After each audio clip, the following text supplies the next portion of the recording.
Morning, all. All right, so just the two games today. So the preview and the news video get slapped together. And Calgary's going to be playing today without Rasmus Anderson. We will talk about that again later on in this video. But Calgary's in Detroit. Detroit is, of course, on a bit of a heater. Detroit fans kind of excited. Calgary's going to look to extinguish that a little bit. They're 2-2-1 on the season. Elias Lindholm leading the way with 2 goals and 4 assists for Calgary. For Detroit, they're 4-1, and Larkin leads the way for them with 2 goals, 7 assists for 9 points. Really good start to the season for Dylan Larkin. This is the first of 2 meetings. They'll meet again in Calgary on February the 17th. Then we get to Boston and the Anaheim Ducks. This one starts at 8:30 Eastern, 5:30 Pacific, so there's 2.5 hours between the start times. So that way people can watch both games.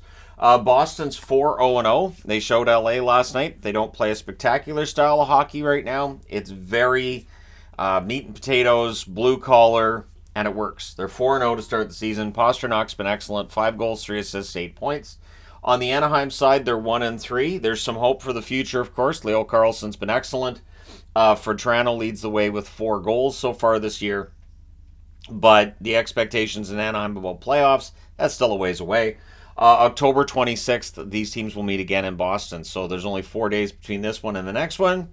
We'll see if there's any carryover, if anything happens in the game that could carry over. Should be entertaining. So let me know your winners in the comment section below.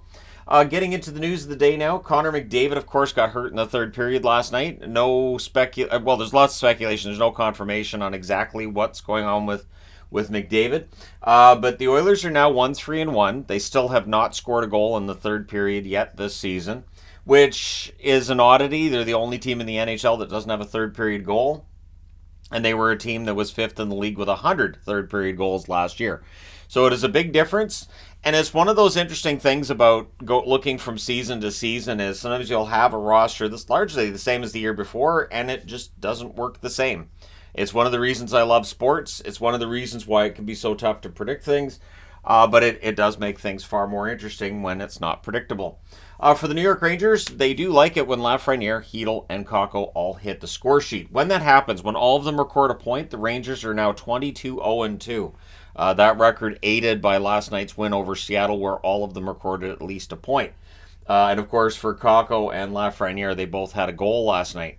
If those three can consistently produce, the Rangers are going to be really tough to deal with in the East. It is about that consistency, though. That's been the issue. And so, again, it's a work in progress for the New York Rangers, right? So the Flames, coming back to Calgary here. The Flames plan to appeal the 4-game suspension to Rasmus Anderson that was handed down yesterday. And I don't think there's much of a chance of that being shortened. I don't see that happening. One thing is, when you appeal the suspension, you're appealing to the league. The league doesn't like to go against the rulings of the Department of Player Safety. So in general, these appeals usually don't work. Keep in mind that, let's say he gets a 4-game suspension, he serves all 4 games, and then they come back and they say we rescind the suspension.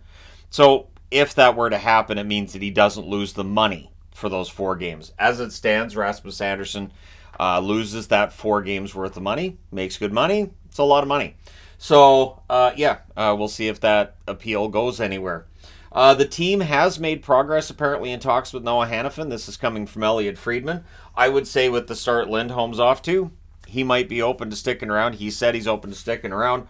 I would actually find it quite entertaining if all of this doom and gloom around Calgary about everybody's going to want out, if everybody just signed, since that's essentially what happened with Winnipeg after they traded Dubois and they bought out Wheeler. The other guys just signed. So we'll see if that happens with Calgary too. And what kind of cap hit that Hanifin and or Lindholm end up getting. But Hanifin's an underrated defenseman in the National Hockey League, and I think he fits in really well in Calgary. I'd like to see him stick around. So the Arizona Coyotes, it has been a long struggle for the Coyotes. So they won their home opener for the first time since the 2016-2017 season. And a 3-2 start, which is a modest start to the season for most. But for Arizona, it's not. It's their best start since 2015-2016. So it's the first time they've won 3 out of 5 games since then.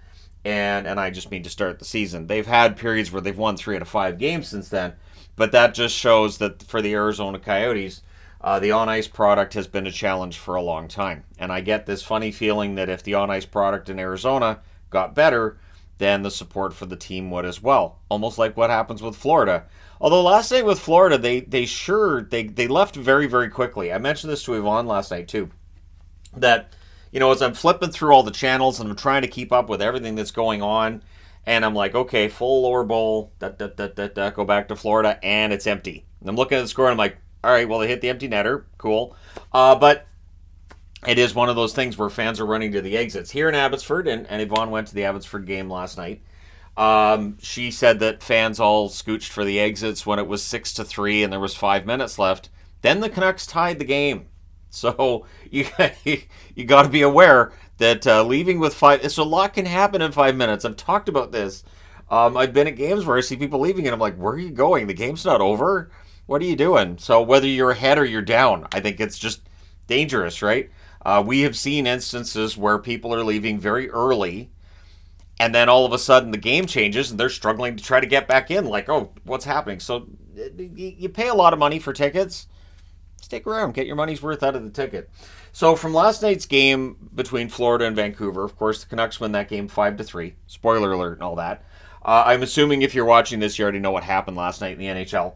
But Quinn Hughes, it's been seen as a slight that models and rankings and everything of defensemen in the NHL have not had Quinn Hughes in the top 10. Don't see Quinn Hughes as anything but basically just an offensive defenseman, which is not the case. Quinn Hughes is a really good all-around defenseman. Now, I don't think it's a big deal if media don't necessarily respect it outside of the market. But last night, and Ian McIntyre pointed this out, so I felt like it should be on the board, because a lot of praise for Quinn Hughes for how he's been as a captain to start the season and everything. But in the 15-18 of ice time that he was on 5-on-5, the shot attempts were 22-10 for Vancouver. He is excellent at getting the puck, keeping the puck, and controlling it. But in the other 34 minutes and 21 seconds of 5-on-5 play that he wasn't on the ice, the shot attempts were 50-17 for the Panthers. So it means two things. It means that Quinn Hughes is ultimately important to the Vancouver Canucks blue line. It does show there's a tremendous weakness with that blue line when he's not on the ice, but it definitely shows what a difference maker he is. So Hughes had another really good game yesterday, to the surprise of no one, and he'll continue going out there and doing what he does. And I don't think Hughes would care about lists either when it comes to where he stands in defenseman around the National Hockey League. But I think he's an excellent defenseman. People who watch my lists over the summer know I feel that way, and I haven't seen anything so far this year to tell me he's not still an excellent defenseman. From last night's game between the Kings and the Bruins, they had a nice moment for recognizing Kopitar, reaching an all-time high in games played for an LA King. 1,297 games. And remember, he's extended beyond this year as well. So Kopitar is going to play a ridiculous number of games as an LA King. I don't think it's a record that's going to be in any kind of danger anytime soon. And kudos to him for sticking around for as long as he has and being as effective as he is as well. He is still, I think, as effective now as he was 10 years ago. And it says a lot about his conditioning and about his dedication to the game. So at any rate, all the best to Kopitar and the Kings, coming off that 4-2 loss last night, which I, as a Bruins fan, appreciated for being a win for Boston and all that. But I would understand if you're a Kings fan, you're like, I didn't appreciate it. Fair. So anyways, there you go. Let me know your thoughts in the comment section below. As always, don't forget to hit like and subscribe if you're browsing your way through. You just happened upon this video. Thank you guys so much for watching, for all your support. I will talk to you again soon.